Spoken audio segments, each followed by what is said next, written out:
The knock came at 5:52 in the morning, three knuckles against the front door, hard enough to rattle the glass in the sidelight window. I remember gripping the edge of the kitchen counter because my hands didn't feel like mine anymore. Through the peephole stood a deputy sheriff in a rain-damp jacket, holding a clipboard against his chest like a shield. Behind him, parked crooked across my own driveway, sat my sister-in-law's white SUV, engine running, headlights still on. She wasn't hiding. She was leaning against the door frame of her car with a coffee cup in her hand, and when our eyes met through the window, she smiled. "Mr. Hendricks," the deputy said, "I need you to step outside. This property is being repossessed effective this morning." I hadn't missed a single payment in 11 years. My name is Daniel Hendricks. I'm 54 years old, and for the last 22 years, I've owned and operated a small commercial refrigeration company called Cold Point Mechanical, out of a rented warehouse in Springfield. I started it with $9,000 of savings and a used cargo van with 140,000 miles on it.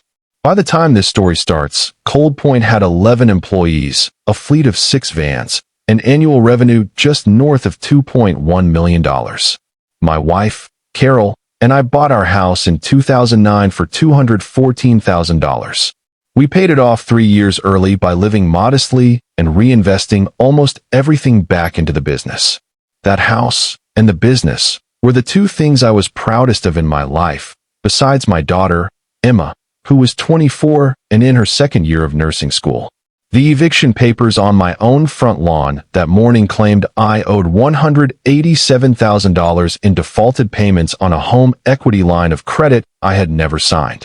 The name listed as the loan's co-signer, the person who had apparently been managing my finances through a power of attorney I had never granted, was my sister-in-law, Renee, my wife's younger sister.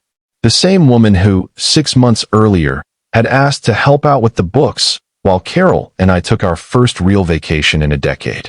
It started small, the way these things always do.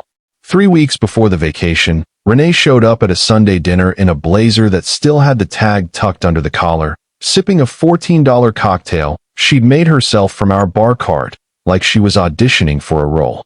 She'd lost her job at the marketing firm 4 months earlier, something about restructuring, she said, waving a manicured hand, and had been staying in our guest room just until things settled. "You two work too hard," she told Carol that night, refilling her glass without asking. "Let me handle the boring stuff while you're gone. Bills, mail, whatever. I used to do bookkeeping, remember?" She had, for about 8 months, 6 years earlier, at a company that let her go for reasons nobody in the family ever fully explained.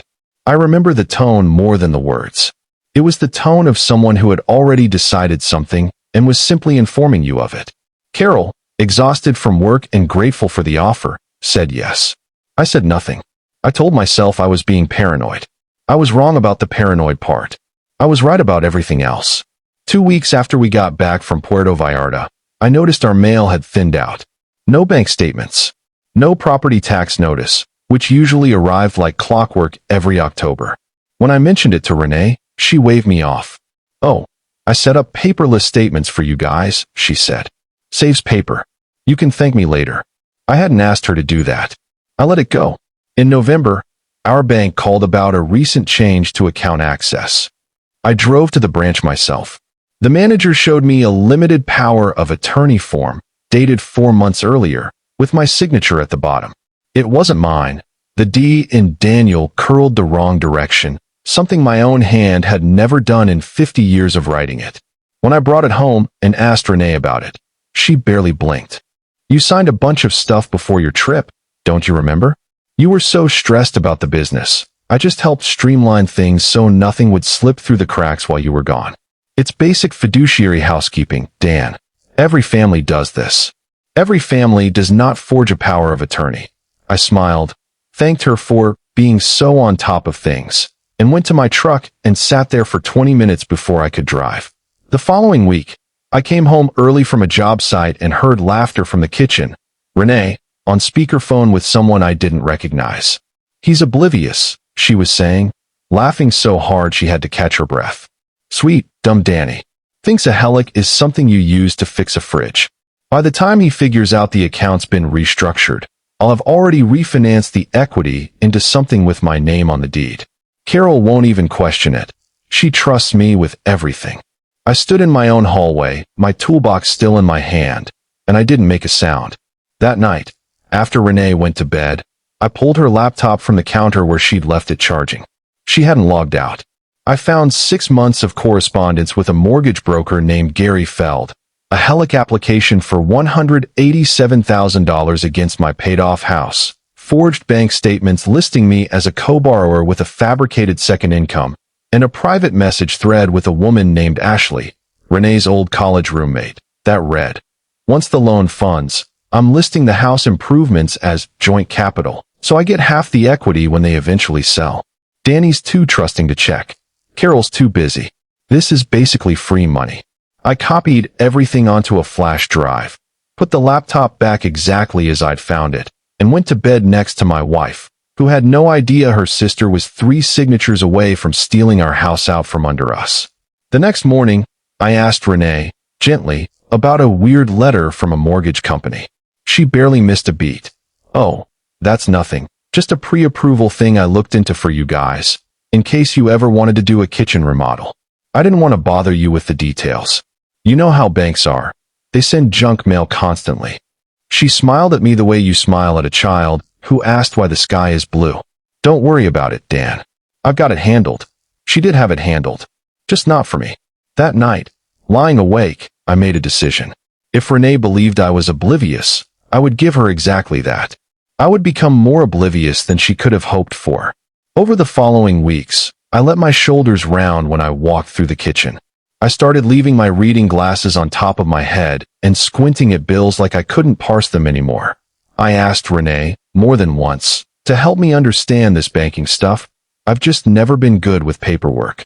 I let her see me hesitate over a calculator. I let her refill her wine glass at dinner while I nodded along to whatever financial jargon she offered, murmuring, makes sense at things that made no sense at all. Inside, I was doing something else entirely. Every night after everyone went to bed, I drove to a 24-hour copy shop 11 minutes from our house and printed everything from that flash drive.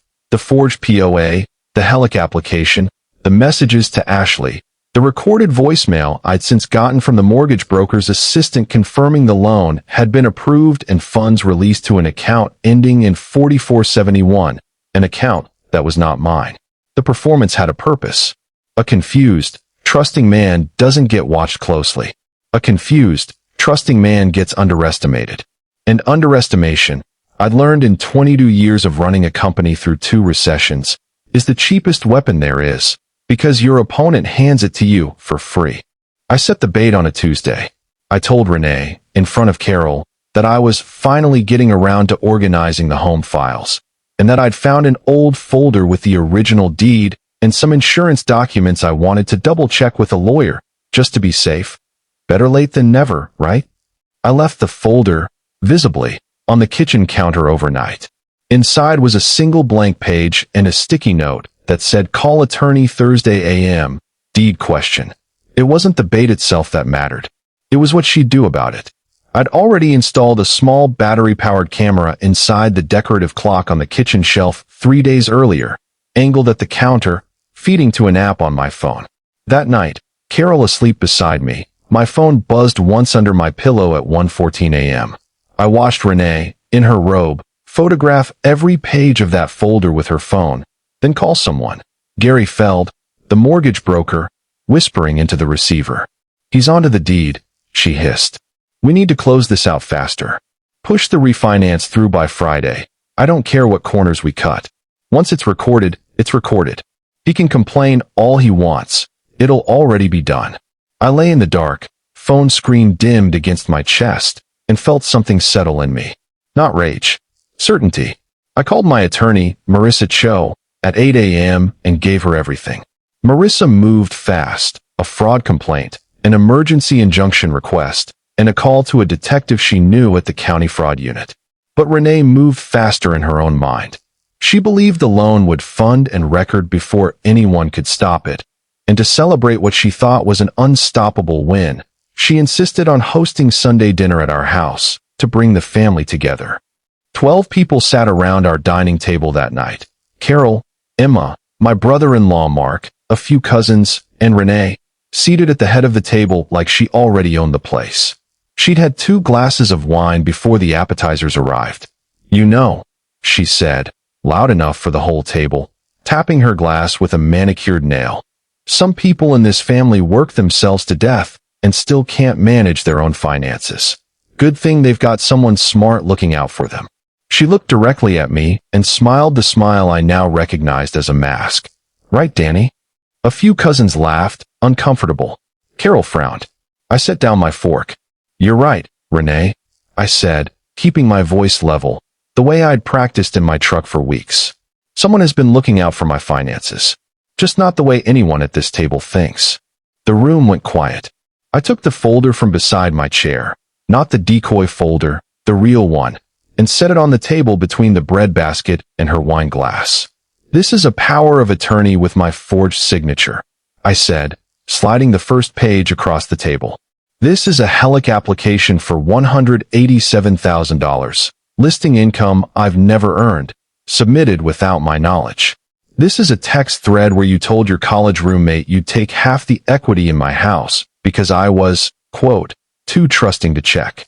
And this," I said, laying down the last page, "is a voicemail from your mortgage broker's office confirming the funds already moved to an account that isn't mine."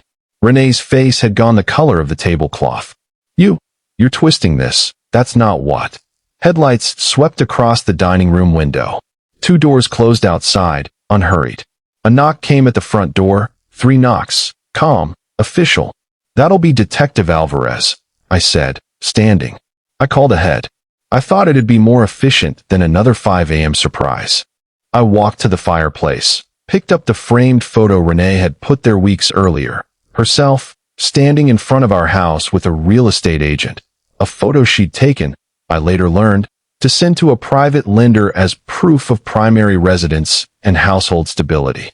I turned it over, opened the back, and tore the photo in half, letting both pieces fall into the cold hearth. "You don't get to use my house as a prop anymore," I said. My voice never rose above the sound of the detective's footsteps crossing the porch. Detective Alvarez arrested Renee that night on charges of forgery, identity theft, and attempted mortgage fraud. Within 6 weeks, the district attorney's office added a wire fraud charge once the interstate nature of the fake bank statements came to light. Renee eventually pleaded guilty to reduced charges and was sentenced to 18 months, with restitution ordered at $187,000 plus legal fees, a debt she is still paying down from behind a desk job she got after release. Gary Feld, the mortgage broker, lost his license within the month once the state's Department of Financial Institutions opened its own investigation. 2 other clients came forward with similar complaints once his name hit the local paper. Ashley, the college roommate who'd been promised half the equity windfall, was never charged, but she was named in the civil suit Marissa filed on my behalf, and settled quietly for $4,000 rather than face a deposition. My brother-in-law Mark, who had known nothing about any of it, showed up at my door 3 days later, ashamed and apologetic on his sister's behalf. I told him the truth plainly. He wasn't the one who'd done this, and I wasn't going to make him carry weight that wasn't his. I still invite him to Sunday dinner. Family isn't a single name, I've learned. It's a series of individual choices, and his had always been decent. As for my business, Cold Point Mechanical never missed a single payroll through any of it, because none of Renee's schemes had ever touched the company accounts, only the house. My 11 employees never even knew there'd been a crisis. I made sure of that. Some things you protect by never letting them become part of the story. It was late February, 7 weeks after her release, when Renee showed up at our door again.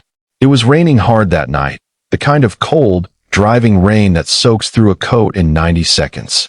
She stood on the porch in a borrowed jacket 2 sizes too big, no umbrella, a duffel bag at her feet. "Dan, please," she said. "I have nowhere else. Just for a few nights. I'll do anything. I swear I've changed." I stood in the doorway, the same doorway a deputy sheriff had once stood in with papers that didn't belong to me. I thought about the forged signature, the whispered phone call at 1:14 in the morning, the The photo of my house she'd used as a prop for a stranger's loan approval. No, I said. Just that. Calm. Final. You made your choice a long time before tonight. This door isn't part of the plan anymore. I closed it, gently, and locked it. Carol was waiting in the kitchen with 2 cups of tea when I came back in. She didn't ask what happened. She already knew. She just slid one of the cups across the counter to me and said, "We're okay now." That's what matters. We were.